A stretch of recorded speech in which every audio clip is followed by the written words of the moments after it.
Welcome to logical imagination.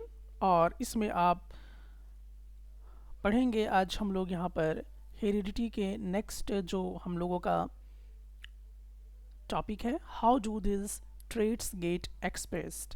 तो इस topic को हम लोग करेंगे विद द क्वेश्चन आंसर के साथ, ताकि आपकी अंडरस्टैंडिंग कितनी बेटर हो चुकी है ये भी हम लोग यहाँ पे समझेंगे। तो चलिए शुरू करते हैं। तो अभी हम लोग यहाँ पे देखेंगे, तो एक की कॉन्सेप्ट है that is the DNA and proteins. तो अभी हम लोग यहाँ पे दो चीज़ों पे फोकस करेंगे कि डीएनए, क्या आप डीएनए से ऑलरेडी परिचित हैं, क्योंकि लगातार आपको ये सब बातें बताई जा रही हैं, ठीक है। और प्रोटीन्स के बारे में हम लोग यहाँ पे देखेंगे। तो सबसे पहले अगर हम लोग देख लें थोड़ा सा, यहाँ पर हम लोग ये देख लीजिए आप, ये आप इस तरह का जो डबल हेलिक्स टाइप का इस तरह से, या ऐसा मान लीजिए कि दो सांप आपस में मुड़े हुए हैं, ठीक है, और यहाँ पे बीच में आप इस तरह से देख रहे हैं, ठीक है। तो ये क्या है, आपका डीएनए है, ठीक है। तो इस बात को यहाँ पे आप देख सकते हैं, डीएनए लिखा हुआ भी है, ठीक है। तो ये आपका डीएनए हुआ। और इसके अंदर क्या है, तो आप देख सकते हैं कि ये इसके अंदर क्या है, आपका जीन्स है, जैसे कि आप यहाँ पे देख सकते हैं। अब ये डीएनए कहाँ पर होता है, तो सबसे पहले ऑर्गेनिज्म होता है, ठीक है। ऑर्गेनिज्म के बॉडी में सेल होता है, सेल के अंदर जाते हैं तो न्यूक्लियस आपको मिलेगा, जैसा कि आप यहाँ पे देख रहे हैं। न्यूक्लियस के अंदर जाइए तो आपको यहाँ पे एक्स जैसा दिखाई दे रहा होगा, दैट इज़ द क्रोमोसोम्स, ठीक है। इसको हम क्या बोलेंगे, क्रोमोसोम्स बोला करेंगे। तो थोड़ा सा मैं यहाँ पर हाईलाइट करना चाहूँगा आपको, यहाँ पे देखिए ये एक्स टाइप का आपको दिखाई दे रहा है, दैट इज़ द क्रोमोसोम्स, ठीक है। तो ये जो है यहाँ पर आप जो देख रहे हैं इस टाइप का जो शेप है, दैट इज़ द क्रोमोसोम्स। ये एक थ्रेड लाइक स्ट्रक्चर होता है, ये बहुत पतला, एक समझिए कि धागे के जैसा इसका होता है, और फिर इसके अंदर हम देखते हैं तो ये आपको डीएनए देखने को मिलेगा। तो बेसिकली अभी हम लोग यहाँ पर अंडरस्टैंड करेंगे कि किस तरह से जो है वो यहाँ पर काम करता है। तो चलिए हम लोग यहाँ पर शुरू करते हैं। तो अब चलिए हम लोग यहाँ पे देखते हैं, दैट इज़ फर्स्ट पॉइंट क्या समझना है हम लोगों को यहाँ पर, that is the DNA. DNA is the blueprint for making proteins in the cell, ठीक है। प्रोटीन को बनाने के लिए डीएनए ही क्या है, ब्लूप्रिंट का काम करता है, ठीक है। तो प्रोटीन तो आप सभी जानते ही हैं, ठीक है। अभी इसको और भी हम लोग समझेंगे यहाँ पर। A gene is a segment of DNA that carries instructions for making a specific protein. तो जीन है क्या, तो जीन बेसिकली क्या है, डीएनए का एक सेगमेंट है, ठीक है। मतलब जैसा कि आप यहाँ पे देख रहे हैं, और ये जीन क्या करता है, एक स्पेसिफिक प्रोटीन को क्या करता है, बनाने में काम करता है। Carries instructions for making a specific protein, ये प्रोटीन बनाने का काम करेगा, ठीक है।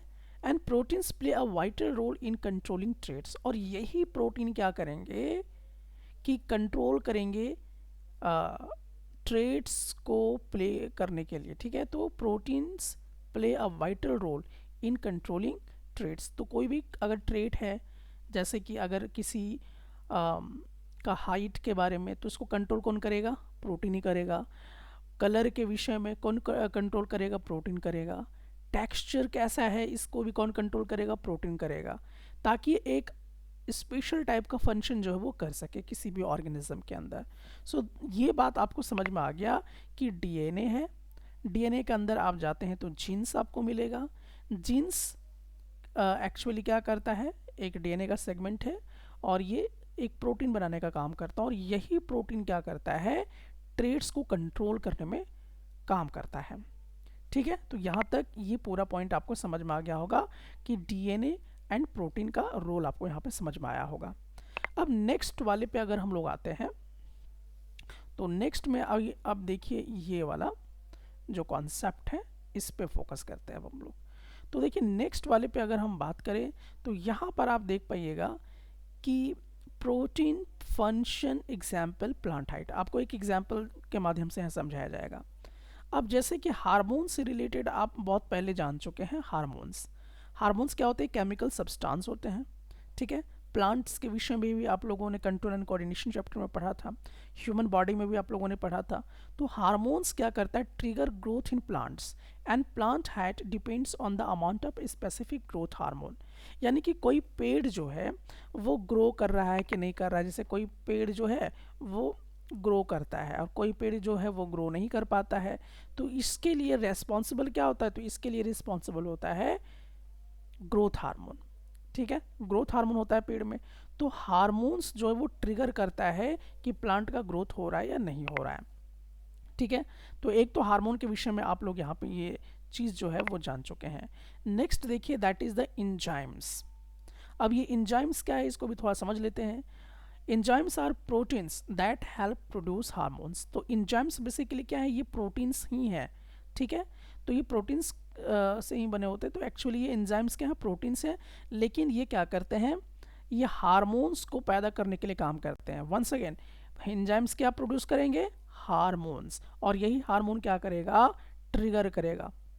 ठीक है, तो if the enzymes works efficiently more hormone is produced leading a tall plant. तो अब देखिए कि अगर एंजाइम बेटर ढंग से काम अगर करता है, एंजाइम अगर इफिशिएंटली वर्क करेगा तो ज़्यादा से ज़्यादा हार्मोन क्या होगा? प्रोड्यूस्ड होगा। और ज़्यादा हार्मोन्स अगर प्रोड्यूस्ड होगा तो पेड़ में क्या होगा?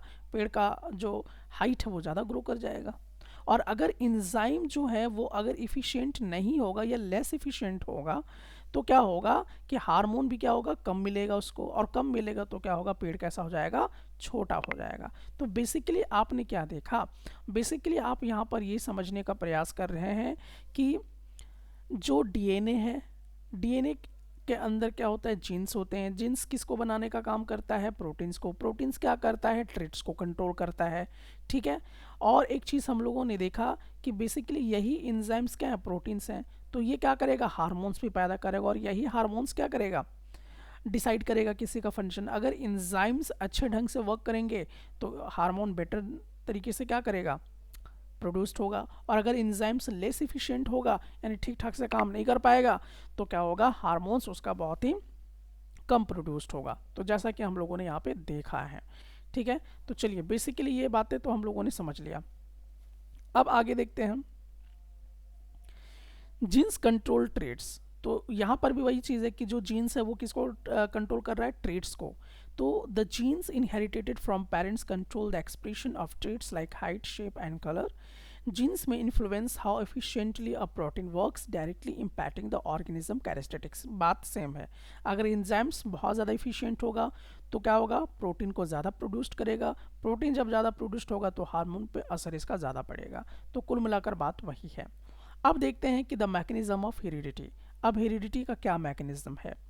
तो inheritance from both parents.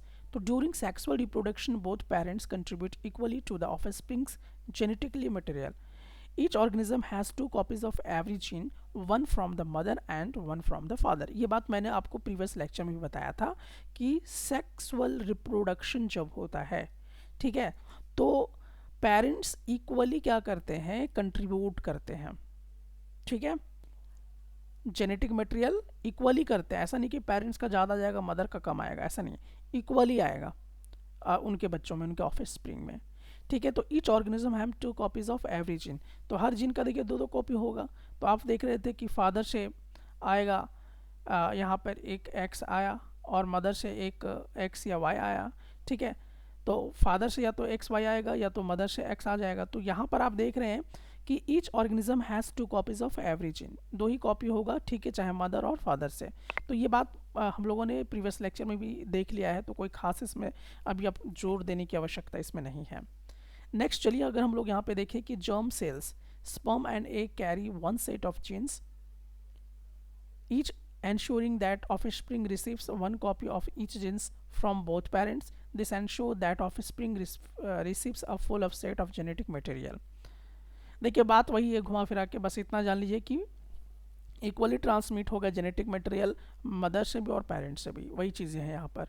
Chromosomes and independent assortment. अब थोड़ा सा देखिए, genes are carried on chromosomes. तो क्रोमोसोम्स में ही क्या होते हैं? जीन्स होते हैं। ठीक है, जैसे कि जो आपको दिखाया गया था फिगर में, क्रोमोसोम्स को आपने देखा था यहाँ पर। तो ये जो क्रोमोसोम्स है इसी में तो जीन्स है आपका। ये जो इस तरह से आप यहाँ पे देख रहे हैं, ये डीएनए है और डीएनए के अंदर आप देख रहे हैं कि जीन्स भरा हुआ है। ठीक है, तो क्रोमोसोम्स में क्या होते हैं? जीन्स होते हैं। वो पहनने वाला जीन्स नहीं समझ लेना है। ठीक है, चलिए अब हम लोग यहाँ पे देखते हैं कि each organism has 2 copies of each chromosomes. When germ cells are formed, they randomly inherited one chromosomes from each pair, leading to genetic variation. This process allows for independent assortment, meaning different traits like height and seed shape can be inherited separately as shown in Mendel. तो देखिए, जब मंडेल्स experiment हुआ था तो आप देख रहे थे कि हर पेरेंट से अलग अलग कैरेक्टर्स को क्या किया जा रहा था, पास ऑन किया जा रहा था ऑफ स्प्रिंग में, ठीक है. तो ऐसा नहीं था कि दोनों को मिक्सड अप किया जा रहा था, तो इसीलिए हम इसको क्या बोलते हैं, इंडिपेंडेंट असॉर्टमेंट बोलते हैं. तो जैसा कि मैंने आपको पहले भी बता दिया था कि मटर वाला जो हम लोगों ने किया था उसमें कलर और राउंड रिंकल का जो लिया था कॉन्सेप्ट, उसमें देख रहे थे आपकी रिंकल का अलग ट्रेड आ रहा है और टॉलनेर या शॉर्ट का एक अलग आ रहा है, ठीक है. Importance of chromosomes in heredity. अब क्रोमोसोम्स का हेरिडिटी में क्या रोल है, तो chromosomes ensure that genes are passed down correctly and maintain the stability of the DNA across generations. Mendel's law of inheritance, such as the law of segregation and law of independent assortment, explain how traits are inherited independently and how genetic combinations form in offspring. Simple same वही बातें हैं, कुछ यहाँ नया बताने की चीज़ें नहीं हैं. Asexual reproduction की अगर हम बात करते हैं तो asexual reproduction involves only one parent, but genes are still inherited following similar rules. While the process does not involve two parents, genetic variation and mutation can still occur in offspring. Simple यहाँ बात आप समझ लीजिए कि sexual reproduction में तो आपको बहुत ज़्यादा वेरिएशन देखने को मिल रहा था, क्योंकि वो पेरेंट्स टू ऑफ स्प्रिंग जब जाता है तो कुछ ना कुछ वेरिएशन के साथ ही जाता है, ठीक है. तो असेक्सुअल रिप्रोडक्शन में ये बातें थी कि यहाँ पर तो दो पेरेंट्स तो है नहीं, यहाँ तो सिंगल पेरेंट है, एक ही पेरेंट है, तो वेरिएशन नहीं होगा क्या. तो मैंने आपको बहुत ही प्रीवियस लेक्चर में बताया था कि वेरिएशन मिलेगा आपको देखने के लिए. वो क्यों, क्योंकि वो भी कहीं ना कहीं क्या होता है, जीन्स आर स्टिल इनहेरिटेड होते रहता है. तो यहाँ पर भी वेरिएशन होगा, लेकिन बहुत ही कम वेरिएशन आपको देखने को मिलता है. भले यहाँ पर आपको दो पेरेंट्स नहीं है, एक ही पेरेंट्स है, लेकिन वेरिएशन रहेगा. तो कुल मिलाकर देखिए, हम लोगों ने यहाँ पर ऑलरेडी क्या क्या बातें पढ़ी हैं उसको एक समराइज कर लेते हैं, जो मोटा मोटी तौर पर कॉन्सेप्ट के तौर पर हम लोगों को देखना है. तो सबसे पहले अगर हम लोग यहाँ पे देखें DNA provides the instructions for proteins. तो डीएनए क्या देता है, प्रोटीन्स के लिए इंस्ट्रक्शंस देता है. और प्रोटीन्स क्या कंट्रोल करेगा, तो प्रोटीन्स ट्रेट्स को कंट्रोल करेगा, ठीक है. Traits are inherited from both parents, each contribute one set of genes, ठीक है. तो जो भी पेरेंट्स होंगे उनसे हर एक जीन्स जो है वो इनहेरिटेड होगा. तो जर्म सेल्स जो होंगे उससे सिर्फ one copy of each genes ही आएगा. Chromosomes carry genes and ensure proper inheritance. Chromosomes का क्या रोल है, तो क्रोमोसोम्स क्या करता है, जीन्स को कैरी करता है और ये प्रॉपर वे में इनहेरिटेंस हो सके इसकी संभावना को बढ़ाता है. Mendel's experiment showed how traits are passed down independently. Mendel ने यही एक्सपेरिमेंट में बताया कि ट्रेट्स जो है वो एक दूसरे पे बिना डिपेंड हुए किस तरह से पास ऑन हो जाएंगे one generation to next generation. Asexual organism follow similar inheritance rules despite having only one parent. और इसमें ये भी पता चला कि जब asexual जितने भी रिप्रोडक्शन हो रहे थे तो asexual organism में भी बिल्कुल इसी तरह से इनहेरिटेंस होता है जिस तरह से सेक्सुअल रिप्रोडक्शन के अंदर हो रहा है. दोनों में कोई खास चीज़ें नहीं है इसमें, इसलिए आपको समझना नहीं है. उसमें भी बिल्कुल इनहेरिटेंट होने का प्रोसेस सेम ही है. तो बेसिकली अब चलिए यहाँ पे देखते हैं हमारे बॉडी में क्या है, डीएनए है, ठीक है. यही इंफॉर्मेशन का सोर्स है आपका. और ये क्या करता है, प्रोटीन बनाने का काम करता है, एज जिसको हम एंजाइम्स कहते हैं. और अगर एंजाइम्स बहुत बेटर तरीके से वर्क करता है तो हार्मोन ज़्यादा से ज़्यादा ग्रो करेगा. और जब हार्मोन ज़्यादा ग्रो करेगा तो ये प्रोड्यूस्ड करेगा ज़्यादा से ज़्यादा प्रोटीन को, या ज़्यादा से ज़्यादा हार्मोन्स प्रोड्यूस्ड करेगा. और इससे क्या होगा कि अगर ग्रोथ हार्मोन को ज़्यादा करेगा तो प्लांट का हाइट ज़्यादा ग्रो करेगा, और अगर कम करेगा तो कम होगा. तो देयरफॉर जीन का मोटा मोटी अगर हम बात करें तो जीन्स का जो सबसे मीनिंग है कि वो ट्रेड्स को क्या करेगा, कंट्रोल करने का काम करेगा. यही बेसिकली हम लोगों ने देखा कि जीन्स का मेन रोल यहाँ पर ट्रेड्स को कंट्रोल करने का काम है.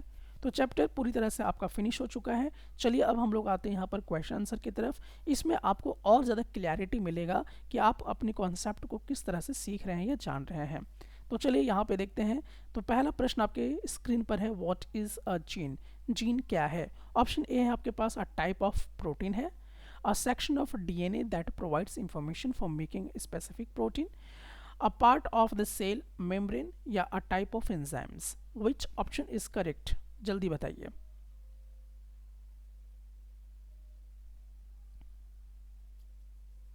ए बी सी डी कौन सा ऑप्शन करेक्ट होगा?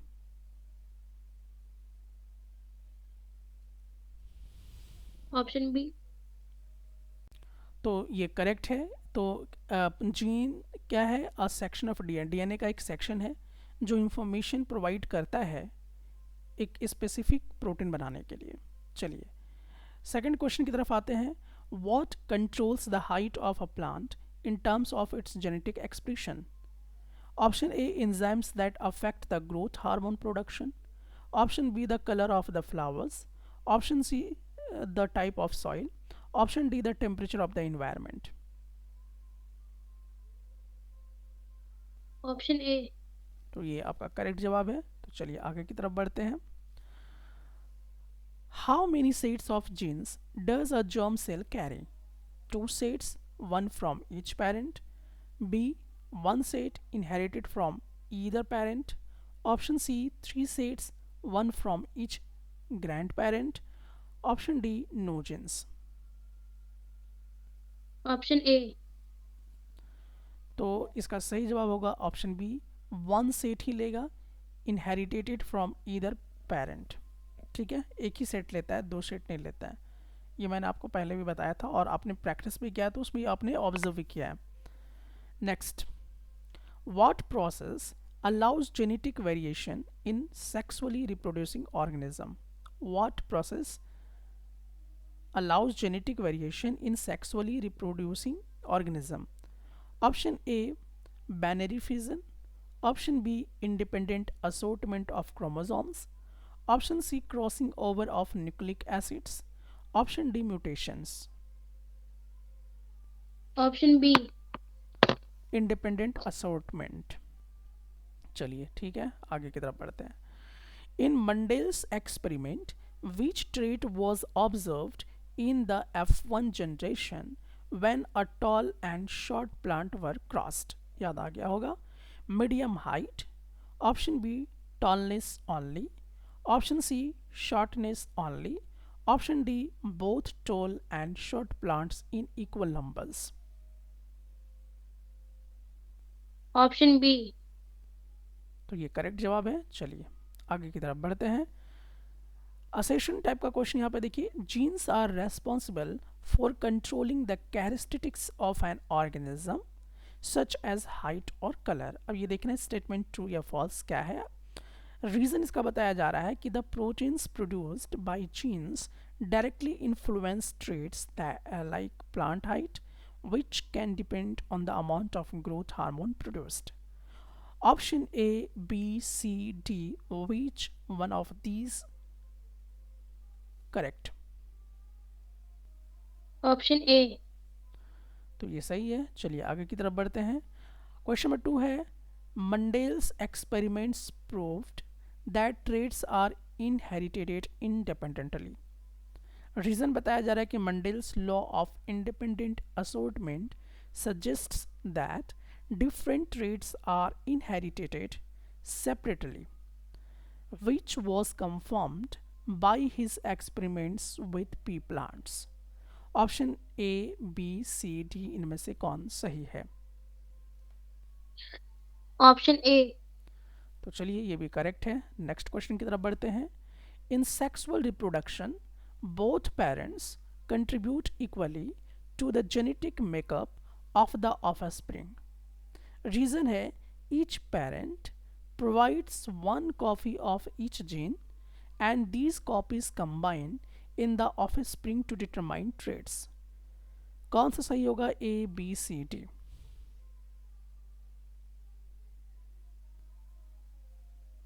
Option A. ये भी करेक्ट है। चलिए आगे की तरफ बढ़ते हैं। The amount of a plant hormone determines weather a plant will be toll और शॉर्ट। रीजन है कि a gene that codes for an enzyme responsible for hormone production influences the efficiency of hormone synthesis affecting plant height. कौन सा होगा? A B C D?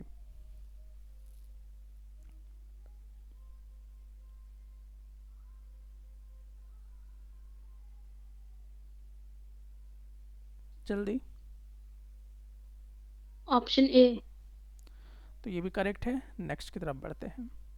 Each cell in a sexually reproducing organism has 2 copies of each chromosome. Reason: one copy of each chromosome comes from the mother and other comes from the father, ensuring genetic diversities.